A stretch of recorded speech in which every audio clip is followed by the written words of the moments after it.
Shalom Bapak Ibu Zara, apa kabar? Senang kembali bertemu dalam siraman rohani pada saat ini. Mari kita berdoa terlebih dahulu, minta pimpinan Tuhan sehingga siang ini kita diberkati melalui renungan singkat ini. Mari kita berdoa. Bapa dalam surga, terima kasih Engkau tolong kami semua, kami boleh meluangkan waktu kami untuk kami boleh merenungkan firman Tuhan. Tuhan tolong kami percayakan jam ini ke dalam tangan-Mu, dalam nama Tuhan Yesus kami berdoa. Amin. Bapak Ibu Saudara, mari bersama saya langsung membuka dalam Ratapan 3 ayatnya yang ke-16. Ratapan 3 ayat 16 berkata demikian, Ia meremukkan gigi-gigiku dengan memberi aku makan kerikil. Ia menekan aku ke dalam debu. Bapak Ibu Saudara, ini pernyataan yang dinyatakan oleh seorang yang besar, seorang yang diutus Tuhan di tengah-tengah bangsa untuk menuntun bangsa itu, bangsa Israel, hidup taat kepada Tuhan. Sebagai seorang nabi yang besar, Yeremia ternyata berhadapan dengan situasi yang mungkin di luar harapan dia sebagai seorang nabi yang diutus oleh Tuhan. Tentunya dia akan berhadapan, kalau toh sulit, mungkin dia bisa mengatasinya. Tapi kali ini Yeremia nampaknya sudah penuh dengan kegalauan yang amat sangat, sehingga kemudian dia menuliskan kalimat-kalimat ini. Dia mengatakan bahwa ia meremukkan gigi-gigiku dengan memberi aku makan kerikil.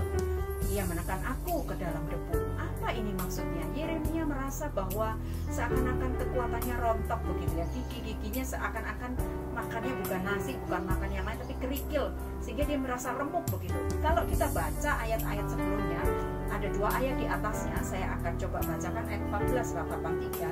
Aku menjadi tertawaan bagi segenap bangsaku, menjadi lagu ejekan mereka sepanjang hari. Ia mengenyangkan aku dengan kepahitan dan memberi aku minum ibu. Bapak Ibu, ini gambaran Yeremia sebagai seorang nabi Tuhan. Bagaimana posisi dia, tapi kemudian bagaimana pula orang memperlakukan dia. Dikatakan bahwa dia itu menjadi tertawaan bagi segenap bangsanya, Bapak Ibu Zara. Bahkan menjadi lagu ejekan, nggak 1-2 jam, nggak beberapa hari atau beberapa minggu. Dikatakan di sana oleh Yeremia sepanjang hari. Jadi hari-harinya diisi dengan ejekan yang dilontarkan oleh orang-orang kepada dia sebagai seorang nabinya Tuhan. Kemudian ia mengenyangkan aku dengan kepahitan.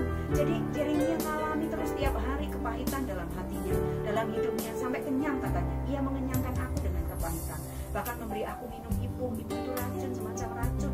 Bahkan minumnya racun. Bapak Ibu Saudara, di dunia ini setragis-tragisnya hidup seseorang begitu ya, segalau-galaunya hidup seseorang, rasanya apa yang pernah dialami Yeremia ini saya belum temui begitu.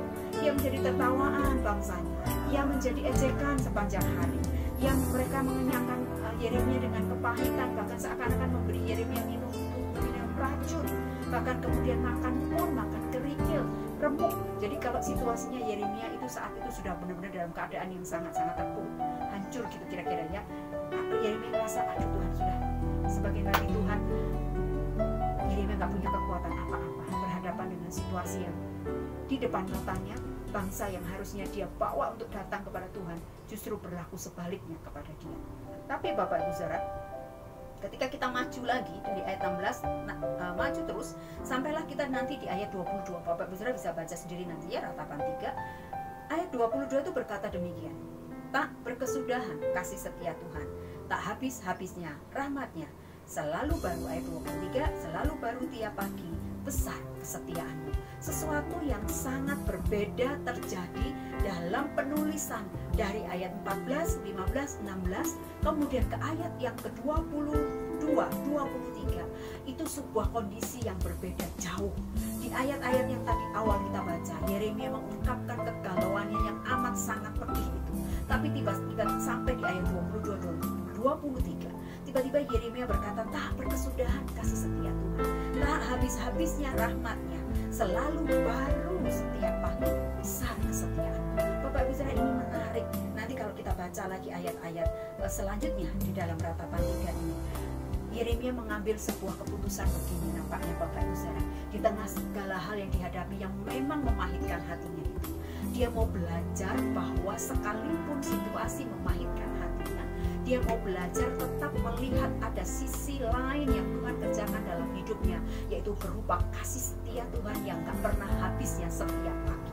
Nampak baru, kata firman Tuhan, nampak baru, kata Yeremia dalam Ratapan 3 ayat yang ke-23. Selalu baru tiap pagi, besar kesetiaannya.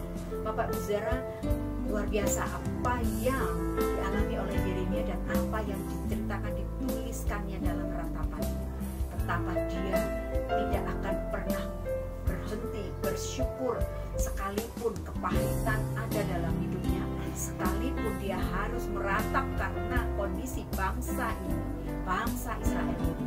Tapi Yeremia tidak akan bisa berkata bahwa semuanya bisa dia lalui kalau bukan karena kasih setia Tuhan. Memang masalahnya tiap hari ketika dia bangun tidur, dia melek mata, masih aja seperti itu. Masih aja dia dijadikan bahan tertawa, masih saja dia jadi bahan ejekan, masih saja dia merasa seperti makan kerikil, masih saja seperti dia minum ibu atau racun. Tapi dia tetap bisa melihat kalau toh itu harus tetap dia hadapi, tapi toh kasih setia Tuhan tetap baru dalam hidupnya setiap waktu. Ini yang menjadi sebuah kebenaran sehingga Yeremia tetap bisa menjalani seluruh kegalauannya itu, seluruh pergumulannya itu dengan tetap bersyukur kepada Tuhan. Terima kasih, kira-kira begitu ya, walaupun ngadepin yang pahit kayak begini, tapi toh kasih setia Tuhan tidak sudah. Kira-kira itu yang mau Yeremia katakan, dan hari ini kita baca sama-sama. Mari kita berkata sama seperti Yeremia bahwa sebetulnya kasih setia Tuhan tidak pernah berkesudahan, tidak habis-habisnya rahmatnya. Bapak bicara kalau kita mau itu dibanding dengan segala hal yang harus kita hadapi yang memberatkan hati kita dan lain sebagainya. Mari saat ini kita datang kepada Tuhan dan berkata, kasih setia Tuhan itu selalu baru tiap pagi. Maka biarlah kita boleh tetap menjalani hari dan waktu kita, sekalipun mungkin masalahnya masih di depan mata, sekalipun mungkin masih pahit, sekalipun mungkin masih belum terselesaikan, tapi kita belajar melihat kasih setia Tuhan yang gak pernah berhenti itu. Kebenaran ini menolong kita sekalian. Tuhan Yesus memberkati. Mari kita berdoa. Bapa, terima kasih untuk kebaikan Tuhan. Saat ini kami bersyukur bertemu dengan Yeremia yang dalam tugas tanggung jawabnya sebagai seorang nabi, dia juga berhadapan dengan situasi yang sulit. Oh, bagaimana dia bisa Tuhan diperlakukan begitu rupa oleh orang-orang yang seharusnya menghargai dia sebagai seorang nabi Tuhan. Tapi kami melihat bagaimana Yeremia menyikapi semuanya itu dengan tetap bersyukur kepada Tuhan, sebab dia tahu kasih setia Tuhan itu selalu baru tiap pagi. Terima kasih ya Tuhan, ajar kami hari ini apapun yang menjadi persoalan yang memahitkan kami, tapi biarlah tidak mengurangi rasa syukur kami akan kasih setia Tuhan dalam hidup kami. Berkati Bapak Ibu Saudara dimanapun berada saat ini, dan kami percayakan doa ucapan syukur kami dan kebenaran firman ini hanya dalam satu nama Tuhan kami Yesus Kristus kami berdoa. Haleluya, amin.